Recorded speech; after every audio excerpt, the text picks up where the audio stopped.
Because in an area like this, it's only like 3 or 4 square feet right here. There could be 20, 30 different types of mold Types here. of mold in there. Right. So, and one of the big issues right here is we have a furnace. And if it's a forced air system, typically that's drawing air in and it goes through your house. You carried it. You're just to your spreading it house. right through the house. There was a case about 10 years ago in Chicago in the housing authorities. Down in the basement, they had a furnace like this. There was conditions like this, mold growing, and it was shooting air through the apartments. Well, right next to one of the registers was a crib, and there were babies in the crib. And with the air blowing out there, they were inhaling all this mold spores, and they were actually getting bleeding in their lungs. They were inhaling so much of it, so it can really have devastating, effects on people. So how can somebody know if they're allergic to mold? I know it's very bad for your respiratory system. Right. So you could have a cold, right? People would probably sometimes just think they have a cough or a cold or whatsoever. Typically, if somebody has a cold or a rash or something, if they go to a doctor, it's probably going to be misdiagnosed. Exactly. Because just as a study that just came out in August of this year, and it shows a link between asthma and mold. So if you went to the doctor with a runny nose or an itchy eye, the doctor's probably saying, well, you have a cold or you have asthma symptoms, where it could be an actual infection from a mold. And this was a study actually done by Harvard, so it's been well documented. When you think about our, let's say, our showers at home, the bathrooms, right? I mean, when you look at showers, I have seen this in my own bathroom. I look at other bathrooms when I shower houses. You always see this like reddish kind of stripe around the edges of bathtubs or showers. Right. Is it a big health hazard? Typically not. You can go to your local grocery store and buy something like a Tilex or a mildew thing and clean it up. That's really not a real health issue. Can it become a health issue? If left alone, you'll start seeing it go up through the tile, and you'll start seeing it spreading around all the grout. I mean, it should be controlled. I mean, once you start seeing it in your bathroom, you should address it and get rid of it. Right. Yeah. But it's going to come back because it's a natural environment in there where it's always wet and it's always damp. Bathrooms are very damp all the time. Right, exactly. So it's really, you just need to learn to control it by the moisture. By cleaning it on a regular basis. Another mistake a lot of people make with their bathrooms is the vents. Yeah. Most people will have an exhaust vent, and if you don't use it to get all that moisture out of there, it's just going to build up potential mold growth in the bathroom. Now that vent typically goes up into the attic and then should be taken out through the roof. A lot of people will just take that vent and lay it in the attic. So all the moisture from the bathroom, now you're just dumping into the attic, which creates a huge problem in the attic. Now you've got mold growth on your sheathing and all the insulation up there. So you want to keep your attic as dry and typically as cold as possible to prevent that. So now it's probably not a very high, I mean, we don't have this high risk right now because it is very cold, and I think for mold, mold doesn't have a healthy base to grow. Inside it's different, but I know we have a lot of bank-owned properties still on the market. Those homes are usually winterized, but sometimes they got winterized a little bit too late, and so people kind of neglected. There was running water, too much moisture, and we see mold in those homes. If one of those homes, if somebody would consider buying a home with mold, what do they have to do? I mean, how you come in with your company, how would you get rid of the mold? Well, first, if you do have mold, you have to identify what caused the mold. Okay. If you find mold on your wallboard or sheetrock, just cleaning it off is not going to solve anything. It'll disappear, but whatever caused it is probably going to come back. And that's one of our biggest objectives when we go out to do a mold investigation is what caused the mold, what's the moisture source, how to correct that. If you don't correct the moisture source, the mold is going to come back. So there's really no sense in even dealing with it because you're wasting a lot of money and time and effort. You can tear out walls and spend $10,000 removing it, but if you don't correct that and control the moisture, then you're wasting a lot of money. So. I'm going to jump in right there. You said removing walls. Yeah. So it is not enough just to put a chemical on that, let's say black mold. You really do have to cut out pieces, remove walls, like in such a case. Typically, if you see mold growing on the surface, it's embedded right into the sheetrock. And what you see on this side, there's probably more on the other side. Okay. In the sealed part of the room, because on this side you have airflow and it tends to dry out quickly. If it's inside a wall with insulation, it could stay wet for weeks and weeks, even though the surface looks totally dry.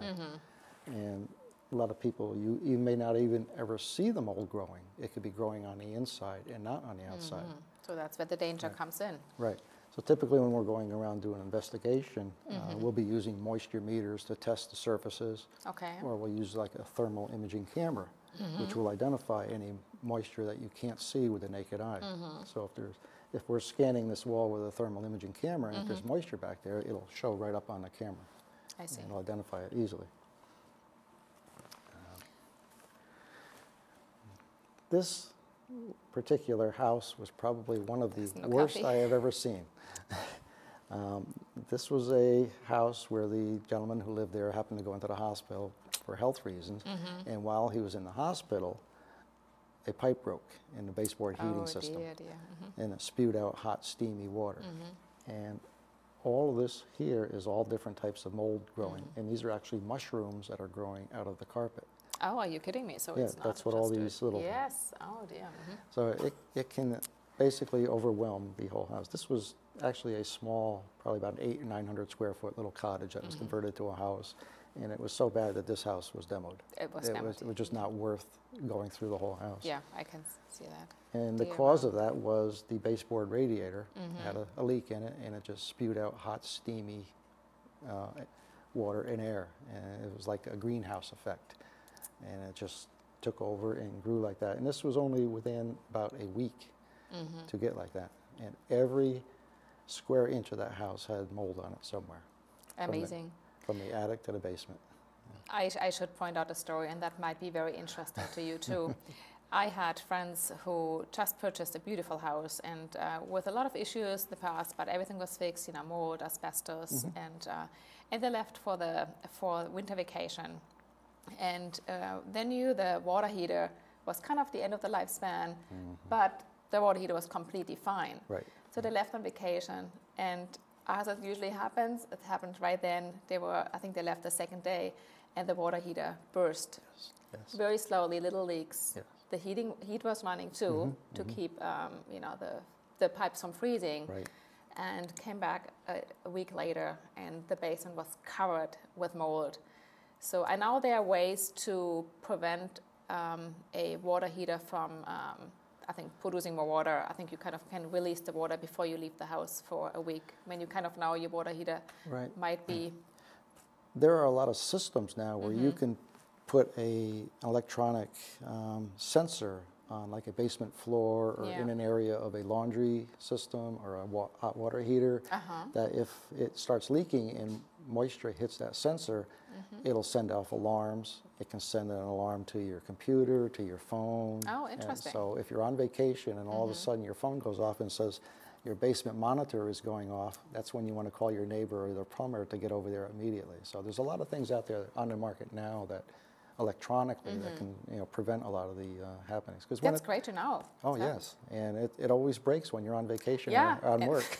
I know. It never breaks when you're at home. Right. Exactly, exactly. But it grows very fast, and you said it took 2 days or a week to have the And mold it's not grow. like you're paying thousands of dollars. These new systems, $100, $200, but the cost of replacing, that water heater and all the damage that it's going to happen is it's priceless. It's priceless, definitely. Like I said before, on the inside, what you don't see, this is the back side of a finished wall. Yeah. You have this growth growing here, and on the back side, you may not see it. There it is. And there it is. So when you have mold, we only have, by the way, 4 minutes left, so we kind of have to, it's amazing how fast time goes when you have fun. Yes. So if you have mold on wood, let's say on the studs, how can you treat that? Typically, if it's on sheetrock, usually has to be cut out and removed. Removed. If it's on wood structural material, Okay. that could be surface cleaned and sealed and left in place. Oh, I see. So Okay. So good it's not news. like you have to totally remove everything in there. But typically, if it's a carpet or bedding or even mattresses, most of the time you have to dispose of it because there's no really way of cleaning something like that. But Great. this is something that is happening Right now. Right now, as we're sitting here tonight. Exactly. There's a big snowstorm going on this evening, and More ice. and to we've come. had record snows, and hopefully when this is airing in February, we will not be setting any more records. But there's a lot of ice But you will damming. be very busy. We will be very busy, correct. Good for us, bad for them. Yeah. A lot of ice dams are happening right now on Yeah. houses. And what happens is the snow comes down, hits this leading edge, the hot air is coming out of the attic, it starts melting, then it freezes, and then eventually it actually dams up, and then the water starts going the wrong direction. It starts heading back into your house. Now all of a sudden you're sitting there and you start seeing water dripping from your ceilings. That's the ice dams. So the best thing to do is make sure your gutters are clean. You can put the electric cables in your gutters. You can put the electric cables up and down the roof line to prevent that. Okay. If you're going to replace the roof, put in the new ice membranes. So if it does happen, it's not going to go into your home. So that would be the preventive.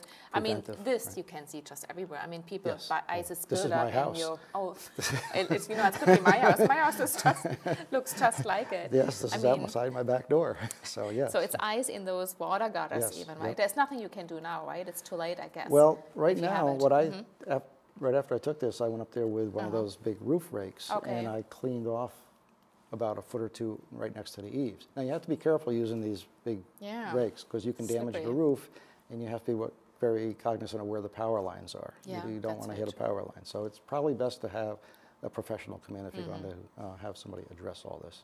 That's but- probably a good plan. But Another it- way to prevent. Preventive, Mold, yes. yeah, There's preventive a lot of preventive measurements. things that you can do out there.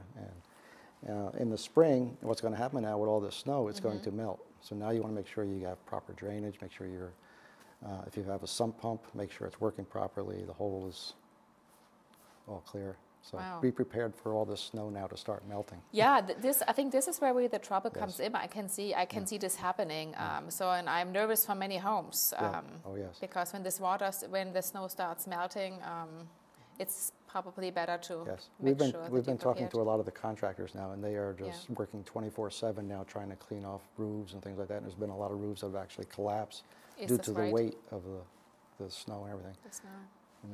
Well, it seems like our time is up, but it's always so interesting to have you here, and I love to talk about all those environmental issues.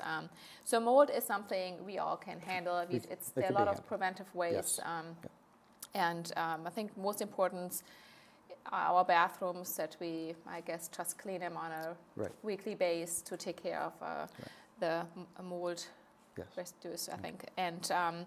And then especially on the rain gutters, I Yes, guess, right? yes. Water spouts that are all free.